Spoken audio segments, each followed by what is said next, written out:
आता अचानक मध्यंतरी तुमची तब्येत खराब झाली तर आता काय?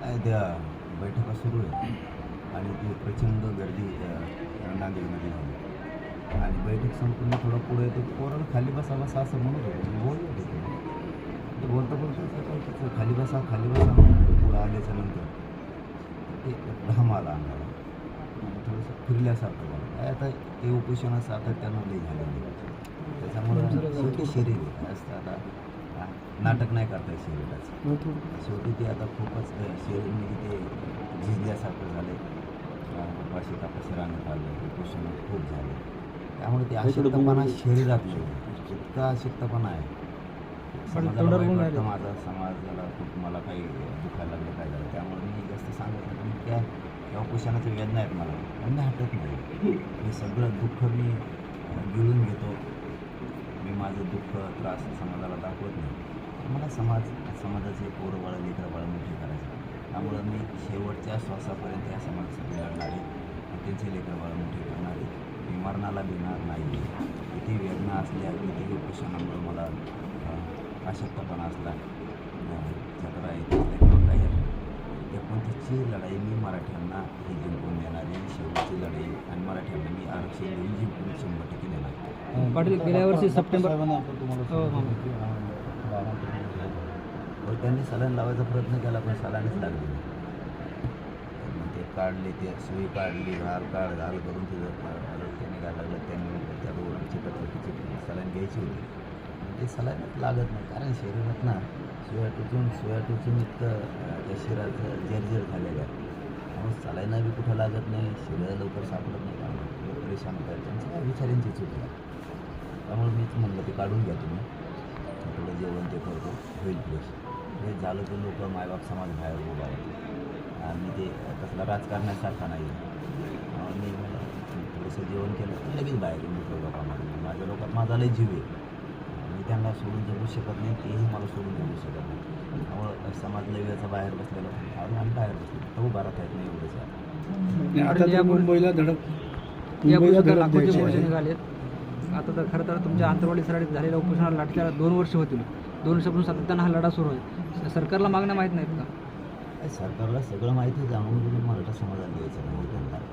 मराठा समाजाचं किती वाटोळं होईल पण मराठा समाज कसं संपल याचा विडा देवेंद्र फडणवीसांनी उचललेला त्यामुळं पण मी बी खमकी आहे मी काय एवढा कच्चा किंवा कच्च्या तालमीतला नाही मी बी पक्का आहे त्यामुळे मी आणि माझा समाज आम्ही कोणत्या स्वागताला मुंबईला जाणार आहे बघू सरकार किती दम आहे त्याच्यात हेही बघायचं मी मात्र शेवटच्या श्वासापर्यंत लढणार आहे पण मराठ्यांना मात्र आरक्षण व्यवस्थित मिळून देणार आणि 29 ऑगस्टलाच मिळून देणार त्यामुळे मराठा मायबापाला माझं आव्हान आहे मी इतकं माझं दुखत असताना इतकं मी आजारी इतकं वेदना असताना मी जर रात्रंदिवस करतो तर तुम्ही धडधाकट आहे तुमच्या लेकरा बाळासाठी मी इतकं जगतो तुम्हीसुद्धा तुमच्या लेकरा बाळासाठी समाजासाठी ताकदीनं झटा आणि सगळेजण मुंबईला आहेत एवढीच विनंती करतो कारण मी जर हटत नाही आहे तुमचे लेकरं पोरं बाळं मोठं करण्यासाठी तर तुम्ही का हटायचं त्याच्यामुळं ना पेटून उठा आपल्याला जाणून बुजून टार्गेट केलं गेलं आपल्याला आरक्षण द्यायचं नाही त्यांना वाटतं आपले पोरं पोरी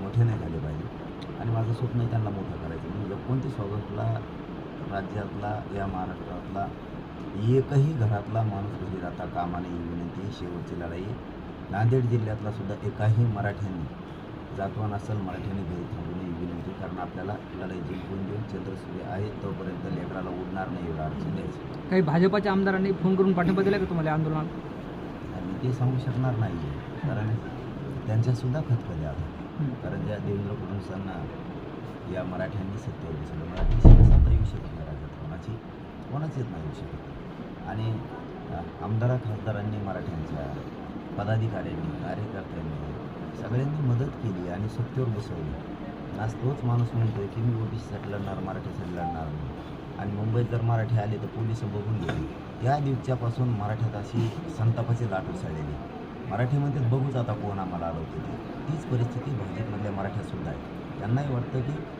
आम्ही तुम्हाला सत्तेवर बसवलं फडणवीसांना आणि आमच्या मराठीच्या लेकरा बाळासाठी असं देवेंद्र फडणवीस जरी आपले नेते असले तरी कसं काय बोलू शकते म्हणून त्यांच्यासुद्धा खूप खतरत आहे ते जरी आता काहीचे कामं येतं ते उठून ठेवील दिलं बाबा आपली सत्ता असून सुद्धा आम्हाला आरक्षण दिलं गेलं नाही, आमचं वाटोळं झालं. त्यामुळं भाजपमधले मराठी त्यांच्या लेकरबाळाला काय उत्तर देणार? तसं मी सगळ्या पक्षातल्या मराठ्यांसाठी बोलतो, गरिबांच्या शेतकऱ्यांसाठी बोलतो. सगळ्या मराठ्यांना माझी विनंती आहे, मी माझं शरीर इतकं जर्जर झालं आहे, इतकं थकलेलं आहे, उपोषणं सातत्याने करून करून करून मी कधी हाईन कधी नाही असं झालेलं आहे समाजाचं. मी जर तरी इतक्या ताकदीनं इतकं नेटानं लढतोय तर तुम्ही तर धडधाकट आहेत, तुम्ही तर माझ्यापेक्षा 100 पावलं पुढं पळायला पाहिजे. कारण कल्याण माझं नाही तर या राज्यातल्या 6 करोड मराठ्यांच्या लेकराबाळांचं कल्याण होणार आहे. म्हणून आपण सगळ्याला विनंती आहे, सगळ्या मराठ्यांनी ताकदीनं बाहेर पडा. की आता मुंबईला धडक द्यायची आहे, तब्येत अशी आहे, कसं होईल? नाही ते विचार जर केला असतं तर आत्ताच झोपून राहिलं असतं. मी साक्षीदार आहेत मोबाईलसुद्धा. मी सगळ्यांना चालते बोलते बैठक सुरू होती, सगळ्यांनी एकमेकांशी बोलत होतो मी आणि बैठक संपून चाललो होतो.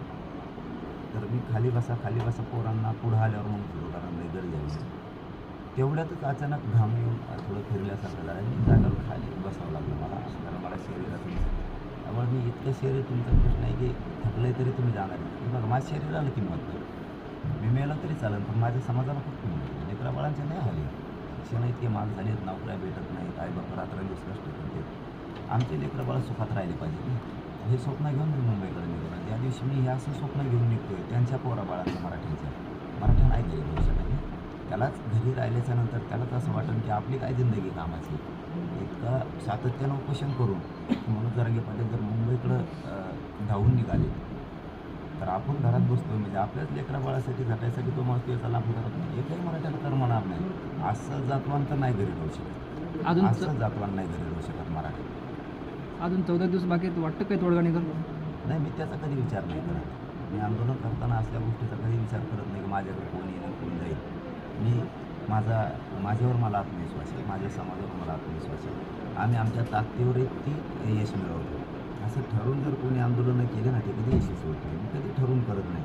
मंत्री येते ना चर्चा करणं, यायचं ती जायचं जाय, पण 29ला मराठी घरी राहणार नाही ते खात्री सांगतो. पहिल्यापेक्षा 5 पट मराठी जास्त निघणार. येताना मात्र आरक्षण टिकणारं घेऊन येणार आणि ओबीसीतच घेणार. कोणाचा बापा आडवा येऊ दे, कसली जागीरदाराच्या आवडते असू दे, मराठ्यांपुढं त्याचा निभाव मी टिकून देणार नाही. ओके.